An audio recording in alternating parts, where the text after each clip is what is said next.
You are her sister. It's your responsibility. That's what my mother said, was sharp, arms crossed, judgment etched into every wrinkle around her mouth. My father didn't speak at first. He just stared at me like I was some ungrateful guest at his table, instead of the daughter who had paid her own tuition, her own rent, and her own peace of mind for years. Hailey sat between them, not even pretending to be sorry. Her legs were crossed like she was waiting for a nail appointment, not a bailout. She's in trouble, Lauren, Mom continued. You have the money. You could clear her debt in a day. What's the big deal? I looked at Hailey. She didn't flinch. In fact, she smiled. Not the kind that says thank you. The kind that says gotcha. I have been saving for a down payment, I said calmly. That's my future. My home. Dad finally spoke. Hailey is your family. A house can wait. Blood can't. I nodded slowly. So it's my job to clean up her messes. Because I was born first. Mom leaned in, eyes cold. Because you're the only one in this family who's not a disaster. And it's time you act like it. The silence afterwards said everything they believed about me. Not that I was successful. That I was convenient. That I could be used. Hailey's $42,000 in debt wasn't an accident. It was a lifestyle. A blur of boutique shopping, bottle service, and living off the idea that someone else would clean it up when it crashed down. Someone like me. I looked at her again. She was scrolling through her phone. Not even pretending to care. My hands were clenched in my lap. But my face. Still. Calm. Not a single emotion leaked out. Because this wasn't new. I had always been the one who sacrificed. The one who smiled when they overlooked me. The one who paid my way, while Hailey got help. It wasn't about fairness. It was about roles. Hailey got to fall. I was expected to catch. Always. So I looked at them all, my parents and the golden child they had trained me to carry, and I said, okay. They blinked. Hailey looked up. I'll give her the money. Mom let out a breath of relief, like she had just won. Dad nodded once, like I'd finally learned obedience. Hailey smirked. Guess being the responsible one finally pays off. I stood, pushed my chair in gently, kissed my mom on the cheek, shook my father's hand like a transaction was complete. Then turned to Hailey. You'll get it, I said. Soon. Her eyebrow arched. What's that supposed to mean? I didn't answer. I just left the house. No slam of the door. No raised voice. Just the sound of my heels tapping down the driveway and my heart finally going still. My name is Lauren Blake. And from wherever you're watching this, stay with me. Because the day I agreed to give them my savings was the day I stopped being the family's safety net and became their reckoning. The first time I realized I was born into a hierarchy, I was 10. Hailey was 6 and had just thrown my spelling bee trophy into the bathtub. She said it looked too shiny and made her feel small. When I cried, my mother didn't comfort me. She said, it's just a piece of plastic, Lauren. Don't make a scene. When Hailey cried because I got to go to a science camp, I didn't get to go after all. They said I needed to be considerate of her feelings. That was my training ground, where I learned the weight of invisible responsibility. Hailey's happiness mattered more than my achievement. Her comfort was more important than my growth. I started doing chores at 11. Hailey didn't lift a finger. At 16, I had a part-time job. Hailey had a credit card with a $500 monthly allowance. I paid for my textbooks in college. She paid for tequila shots in Cancun. And every time I brought it up, every single time, the response was the same. You're older, Lauren. You're supposed to set an example. No one said that Hailey was supposed to try. So I stopped expecting fairness. I stopped asking to be seen. Instead, I focused on building. I worked 2 jobs through college. Took night classes. Learned how to stretch $20 into a week's worth of meals. I graduated with honors and not a single soul from my family showed up. Hailey failed out of her marketing degree twice. She got a new iPhone to help her focus better. When I got my first real job in corporate finance, I treated myself to a thrift leather bag. Hailey posted pictures from her third girl's trip that year, writing, "Thankful for family that always has my back." I wasn't tagged. I wasn't thanked. But I was the reason her rent was mysteriously paid. The reason my parents weren't hounding her, because they were too busy expecting me to balance the checkbook of their denial. I never complained. Not out loud. But every time I handed over another loan, I knew I'd never get back. Every time I bit my tongue while Hailey bragged about her manifestation lifestyle. Every time I saw the way my mother looked at her like she was fragile gold and looked at me like I was concrete, strong but cold. I remembered. And I saved. Not just money, receipts. Every transfer. Every text. Every email where they asked for help. Every lie they told each other about how Lauren's doing fine, she can afford it. I filed it all away. Because one day I knew there would come a moment when they would ask for too much. And I'd say yes. And it would be the last time they would ever underestimate the daughter who kept this family from collapsing. The one they called cold. The one they thought they could use and dismiss in the same breath. They raised me to be responsible. But they forgot something. They also raised me to be brilliant. And brilliance doesn't just glow. It burns. The call came on a Tuesday morning. I was reviewing a merger proposal when my mom's name flashed across my screen. I answered, against my better judgment. She didn't ask how I was. She didn't even pretend. Hailey's in trouble, she said. Of course she was. Again. I leaned back in my chair, silent. She ran up her credit cards. Some mistakes. She owes $42,000. And interest is piling up. Mistakes, I repeated. She didn't mean to. She never means to. That's the problem. There was a long pause. Then Dad's voice came on the line, calm but heavy. Lauren, we need you to transfer the money. Today, if possible. No please. No emotion. Just business. Just expectation. I could almost hear Hailey in the background, probably scrolling through Instagram, unbothered. Mom came back on. You have always been the steady one. You saved for a reason, didn't you? Maybe this is the reason. I stared at the glass window of my office. The city stretched beyond it, towers of ambition, consequence, cost. I'm not a bank, I said quietly. You're her sister, Mom snapped. And she's drowning. No, I thought. She's floating, on the backs of people like me. But I didn't argue. Because they weren't listening. They never had. Hailey's voice suddenly cut through the background. I'll pay her back, she said, laughing. Eventually. She said it like a joke. Like she already knew she wouldn't. I breathed in. Exhaled slow. Then said, fine. I'll send it. A pause. My mother sounded stunned. You will? Yes. I'll cover it. Hailey shouted something in the background that sounded like, knew it. But, I added, I want it in writing.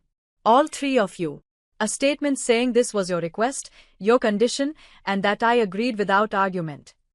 Lauren, that's not necessary. Then I'm not transferring a dime. Silence. Then, fine. We'll write it. I hung up. 20 minutes later, an email landed in my inbox with a signed PDF. I read it twice. Then smiled. They had no idea what they would just given me. Because it wasn't just permission. It was proof. Proof that they had come to me, not the other way around. Proof that they believed I was so desperate to keep the peace that I'd hand over years of sacrifice without blinking. And for once, they were right. I would give them the money. Just, not the way they expected. Because I wasn't stupid. I wasn't soft. I wasn't the girl who kept patching holes in a boat while the rest of the family danced on the deck. No. This time, I was going to let the ship sink. But first, I was going to make sure they thanked me for it.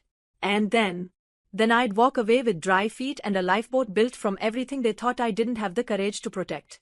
I transferred the money that afternoon, exactly $42,000. But not from the account they thought I'd use. That account, the one they knew about. It stayed untouched. Instead, I moved the funds from my investment pool, a holding account I'd built from stock options, silent partnerships, and a side consultancy I'd never told them about. They believed my entire net worth lived in one savings account. They were wrong. Because when you grow up being treated like a human ATM, you learn how to store your gold where greedy hands won't reach. The account Hailey's debt was paid from was under the name Blake a Ledger Advisory Trust, my shell corporation, formed 3 years ago. Legally sound, untraceable to their shallow understanding of finance. But the transfer wasn't the move. It was the setup. I created a trust in Hailey's name, tied directly to that money, but with strict stipulations. The money could only be withdrawn in monthly increments of $700, contingent on her completing verified financial literacy training, submitting quarterly budgets, and maintaining 0 new debts. Break any clause. Access revoked. She wouldn't see the full amount for 5 years if she played by the rules. I knew she wouldn't. That wasn't Hailey's style. She would want it all. Now. Without work.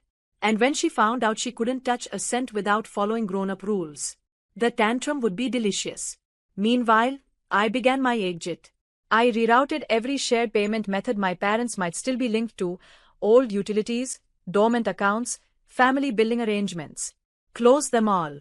Deleted shared cloud drives, changed passwords, scrubbed access. I was done playing their safety net. Then, I met with my lawyer and made 2 final moves.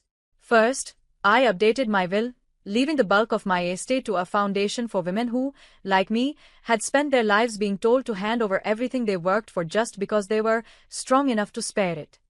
Second, I filed a cease and desist against Hailey for impersonating me to secure a predatory loan under my name 2 years ago, something I discovered and covered in silence at the time. No more. The paperwork was ready. If she pushed, I'd press charges.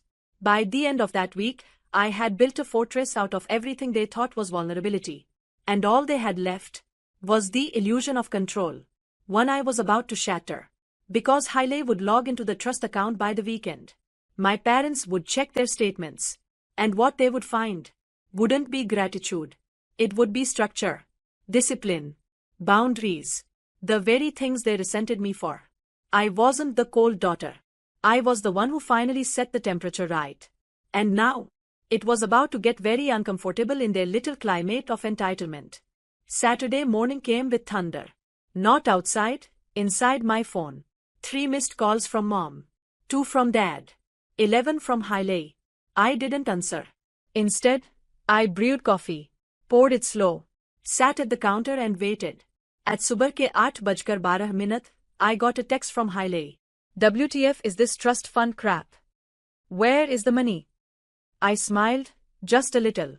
At 8:21, Mom called again. This time, she left a voicemail.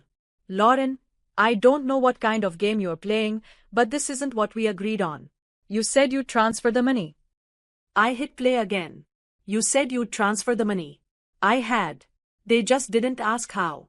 At 9:06, Dad finally texted. His messages always came later, quieter. Lauren, we're disappointed. This is cruel. I nearly choked on my coffee. Cruel. Let me tell you about Cruel. Cruel was sitting at every family dinner, hearing how Hailey just needed support, while I paid for her car insurance behind the scenes. Cruel was watching my mother defend her while she mocked me in front of guests. Cruel was being told I was too independent to need attention. But now that I dared to act on my own terms, now I was Cruel. By noon, the group text exploded. Hailey, I can't even access my money unless I pass some stupid budgeting test. What the hell is wrong with you? Mom, you made us look like fools. Me? I gave her the money.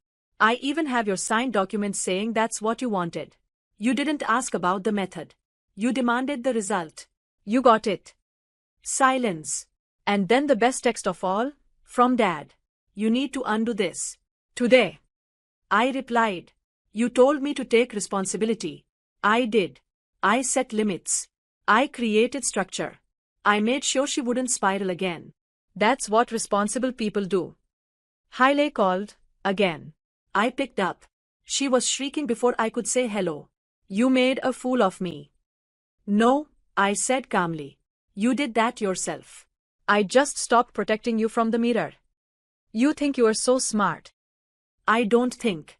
I know. And you should have paid attention when I offered you grace instead of structure. Now you have got rules. Real ones. I'm telling Mom. She's already called. 12 times. Click. She hung up. I closed my phone, took a long sip of coffee, and smiled, because I hadn't just protected my savings. I'd taken back my identity. They would always see me as the one who would bend. The reliable one. The quiet one. The sister who would never say no. But now, I had said no in the most polite, legally airtight, financially irreversible way possible. And I'd done it with their full permission. They just didn't read the fine print. Now the money had terms. And their illusion of control. Gone. Hailey couldn't party with it. They couldn't touch it. And I had never felt more free. It only took 48 hours for the polite masks to fully fall. Hailey posted on Instagram first, a now-deleted story of her crying in her car, captioned, "Some people pretend to help just to make you feel small. Gaslighting family is the worst." I screenshot it. For the file. Then came the messages from family friends. "Hey Lauren, saw something strange on Hailey's story. You okay? Your mom mentioned there's drama. Just checking in. You're the strong one, always have been." Always the strong one. Translation: we expected you to keep taking it. By Monday, my parents were in full-blown PR crisis mode. They called an emergency family meeting at their house. I declined. So they showed up at my condo. Uninvited. I opened the door. Calm. In control. They stood there, worn and weathered, as if I had aged them by forcing them to look in a mirror. "Mom didn't wait. You have embarrassed us. Humiliated your sister. Do you even care how this makes us look?" "I care that you finally look like what you are," I said. "And what's that supposed to mean?" "Parents who picked a favorite and expected the other one to pay for it." Dad sighed. "We never meant for this to get out of hand." "You meant to control me." "You just didn't think I'd learn to control more than you did." They stepped inside like they still had authority. Sat on my couch like they still had access. Mom leaned forward. "Undo the trust. Give Hailey access. She's suffering." "So am I said softly. "But you never showed up with this energy for my pain." "She's your sister." "She's your mistake. And I have been covering for it my whole life." Dad tried a different tactic. "What happened to the girl who helped her family?" "She evolved," I said. "She realized that help isn't the same as being used." Silence.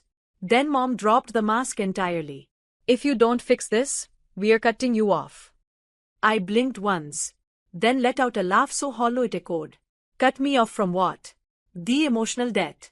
The guilt. The phone calls when your golden child overdrafts again." They didn't respond. Because we all knew. I was the one who would be cutting them off, one boundary at a time. I stood. Walked to my desk. Pulled out a folder and handed it to them. Inside. Printed bank statements. Transaction logs. Screenshots of text messages from the past 7 years. Every loan. Every favor. Every time they took and never returned. I kept receipts. All of them. Just in case you ever try to spin the story. They flipped through the pages in silence. Mom's lips pressed tight. Dad's jaw clenched. Then I added one more thing, a copy of my will. It listed no family members. Just charitable foundations. Female entrepreneurs.